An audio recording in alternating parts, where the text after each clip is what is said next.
All right, so welcome to another rapid fire business story of the week.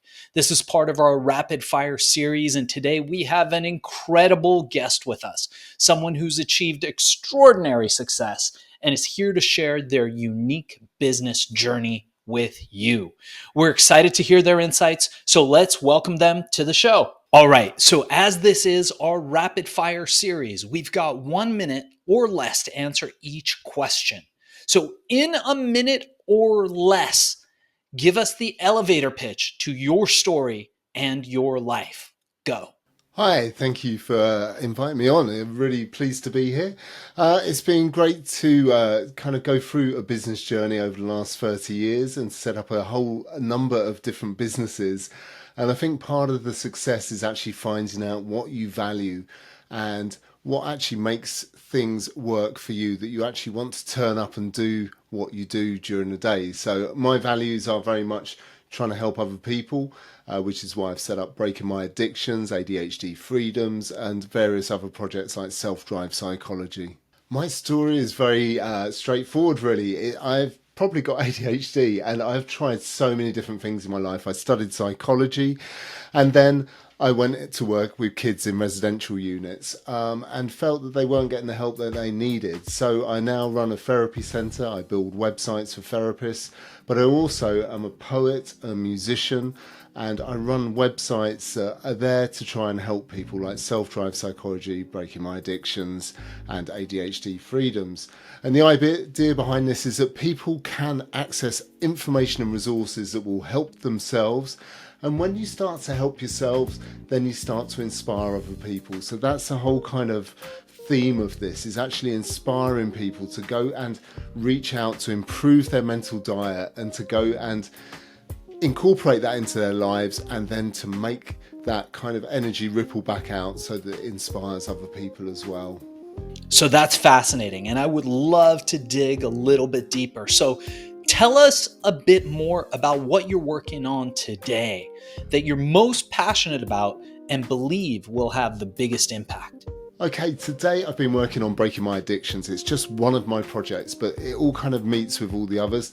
And basically what I've been doing is been setting up a free WhatsApp group, and that will enable people who are struggling with addiction and also wanting to make their lives stronger to actually work within a community of peer support. And this is again completely free.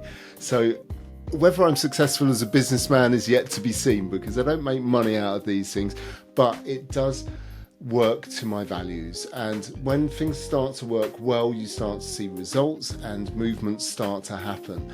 And I think if a few more people start to work in this way, then we actually get to see some really good results.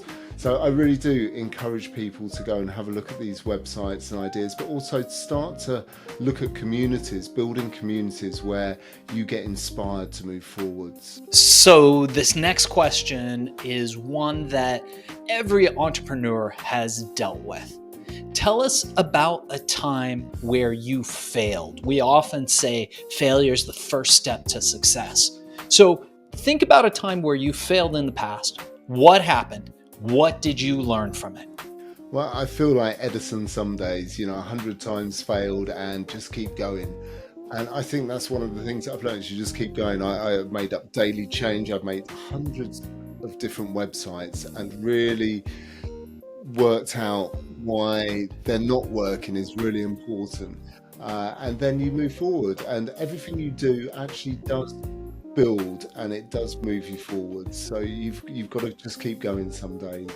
That's fascinating. That's fascinating. And we're definitely going to have you back on the show to dive deeper into each of these questions.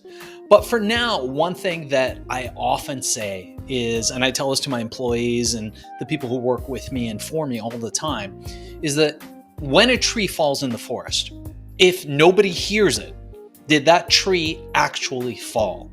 This brings me to this next question. How do you make sure that all of these amazing projects that you're involved in get noticed? What marketing and advertising methods have worked best for you? You've got a minute. Let's go. Okay, so that is the part where I sometimes struggle. And I think that's where working as a one-man band is very hard sometimes. When you're making the websites, you're making the products, you're making the design. So I design t-shirts, I make clothing brands, I make ideas. And actually being able to connect them together in one cohesive brand is really important, but not something that is easy to do. So really it is about going on, it's checking through podcasts, it's reading through books, it's getting a clear idea yourself, because it's so easy to get muddled in 100 different ideas. But when your purpose becomes clear, and it does take time to clarify your ideas, that's when the magic starts to happen and you start to get results. That was so awesome. We're definitely going to dive deeper into this on a later show. And as we approach our last question, before we ask people how people can get a hold of you, how people can reach you, learn more about the work that you're doing in your company, and we will include all that information in the show notes, what I wanted to ask you is, what is one piece of advice that you would offer to your younger self, to our audience, and to somebody, especially somebody who's just starting out in the same niche that you're in, but just doesn't know how to start or get going? Amazing stuff. We're going to have to thank our guest today. I think the advice I'd give to my younger self is to get clear on what you want to do and why you're doing it. Beyond that, to look at what you can change and accept the things that you can't change. It's very easy to go and start battles that you are not going to win. I wanted to rewrite psychology, I wanted to do a whole load of things, but the small wins is the path that takes you forward, and you've got to celebrate those small wins and keep moving. If a small win isn't bringing you joy, then it's possibly that you're not doing the right thing. So just to evaluate along the way that you are trying to reach for the goal that you feel is important to you, which I do feel that I've managed to crack now, and I have continued the momentum that I need. Today for being a guest on Business Story of the Week. And before we cut out on this episode, I wanted to ask you, how can people get a hold of you? How can people learn more about what you're doing? And how do people engage with you? And we will transcribe this and put it in the show notes for everybody to find. Okay, so my creative work is under the QR Poet, so QR for Quick Response Code, the QR Poet, which is on Spotify and qrpoet.com. I've got Curious Threads, which is QRIOUS threads.com, and that's my clothing design company, which is psychological, political, and various other philosophical ideas around that. And then there's selfdrivepsychology.com, breakingmyaddictions.com, and ADHD Freedoms.com. And all of these are projects that are there to help and inspire. So there should be something there for everyone, particularly the creative outlets, particularly moving past addictions and taking control of your life and setting that example for your kids and living the life that you're meant to live, I think is really important. All right, amazing. So you did it.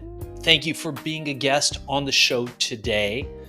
Let me tell you what you can expect next. So what we're going to do is we're going to take all this, we're going to cut it into an episode. It will go on the Business Story of the Week page. So make sure you go on Apple Podcasts, review us, like us, go on YouTube, subscribe to the channel, subscribe to us on Spotify, and this will come out in the next 30 days or so, depending on our workload and how many shows we have. We have had a lot of interest in the show lately, so we may be a little backed up, but the show will get out. In the meanwhile, we will send you clips that feel free to share on social. Also, the full episode, feel free to share any way that you like. The content is yours to share and put out there. We just ask that you mark us and tag us in the notes if you do. So in the copy, put hashtag Business Story of the Week, link back to us. We would appreciate that. And if you think that you might be interested in doing more podcasts, live ones and studio ones, Zoom ones, Riverside ones, there's a whole host of shows that likely, if you did this one and succeeded, you would probably be really great at, and a great way of getting your message out. So your host will talk to you about potentially getting you booked on a strategy call for a Business Story of the Week's sister company, Podcast Cola, or becoming a YouTube influencer through Viral Mirage. Thanks again for being a part of this. Looking forward to working with you.